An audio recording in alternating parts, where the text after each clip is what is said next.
ప్రజాస్వామ్యాన్ని ఖూనీ చేయడం కాంగ్రెస్ పార్టీకి అలవాటేనని 1975 జూన్ 25న ఎమర్జెన్సీ పేరుతో దేశంలో ఆంక్షలు విధించి ప్రజల హక్కులు కాలరాసిందని, ఇప్పటికీ ఆ పార్టీ ధోరణిలో ఏ మార్పు కనిపించడం లేదని, కాంగ్రెస్ పార్టీలు పార్లమెంట్లో అదే విధంగా వ్యవహరిస్తున్నారని బీజేపీ జాతీయ కార్యవర్గ సభ్యుడు సోము వీర్రాజు ఆగ్రహం వ్యక్తం చేశారు. స్థానిక క్వారీ మార్కెట్ సెంటర్లో ఉన్న బీజేపీ కార్యాలయంలో శుక్రవారం ఆయన మీడియాతో మాట్లాడుతూ ఇండియా కూటమిపై విమర్శనాస్త్రాలు సంధించారు. కాంగ్రెస్ పార్టీ అహంకార ధోరణితో వ్యవహరిస్తోందని, మూడవసారి ఎన్డీఏ కూటమి దేశంలో అధికారంలోకి రావడం, మోడీ ప్రధానిగా బాధ్యతలు చేపట్టడం జరిగిందన్నారు. ఇది చూసి ఓర్వలేక ఈవీఎంల ద్వారా ప్రజలు ప్రజాస్వామ్యంలో ఇచ్చిన స్పష్టమైన తీర్పును తప్పుపట్టడం దారుణంగా ఉందన్నారు.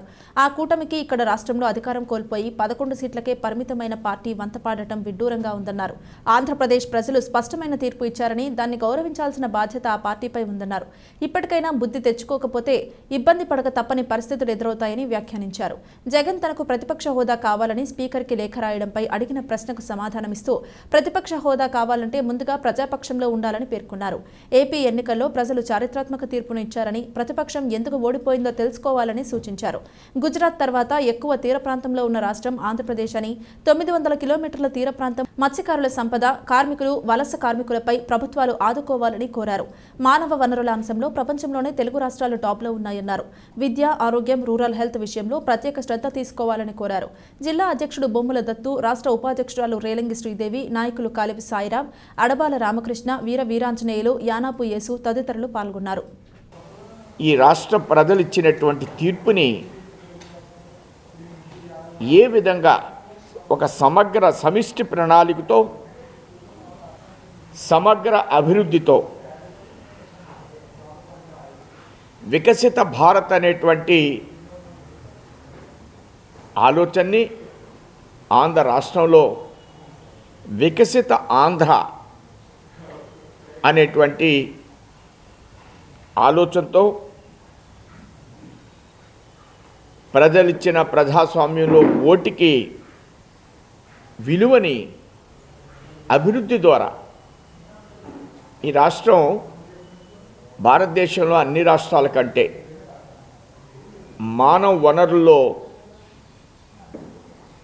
అద్భుతమైనటువంటి రాష్ట్రం. అలానే గుజరాత్ బోర్డరు, గుజరాత్ వెళ్తారు, మద్రాసు వెళ్తారు, అదేవిధంగా కర్ణాటక వెళుతున్నారు. ఈ వెళ్ళేటటువంటి కార్మికులు రక్షించాలంటే వారికి బెర్తలు కట్టాలి. నరేంద్ర మోడీ గారు 60-40 రేషియోలో వీళ్ళ కోసం బెర్తలు కట్టడం కోసం 14లో స్కీమ్ పెట్టారు. అది ఇంకా కూడా రాష్ట్రంలో నత్తనడగ్గా నడుస్తుంది. దీని మీద చాలా స్పీడ్గా ప్రభుత్వం స్పందించాలి. ఈ కార్మికులను ఆదుకోవాలి. బెర్త్ ఉంటే కిలో చేపలు 200 అమ్మితే అదే బెర్త్ ఉంటే 500 రూపాయలు అమ్మడానికి అవకాశం ఉంటుంది. వలస వెళ్ళే కార్మికులు కూడా నిలుపుదల అవ్వడానికి అవకాశం ఉంటుంది. అలానే హెల్త్కి సంబంధించి, అదేవిధంగా విద్యకు సంబంధించి కేంద్ర ప్రభుత్వంలో హెల్త్లో ఉన్నటువంటి urban health machine, rural health machine, అనేక రకాలైనటువంటి కార్యక్రమాలు గతంలో మన రాజమండ్రిలో 10 కోట్లు పెట్టి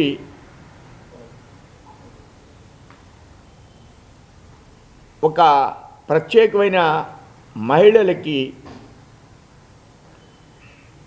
అర్బన్ రూరల్ హెల్త్ మిషన్ నుంచి మహిళలకి ప్రత్యేకించి డెలివరీకి సంబంధించిన ఒక ప్రత్యేక విభాగాన్ని నిర్మించారు.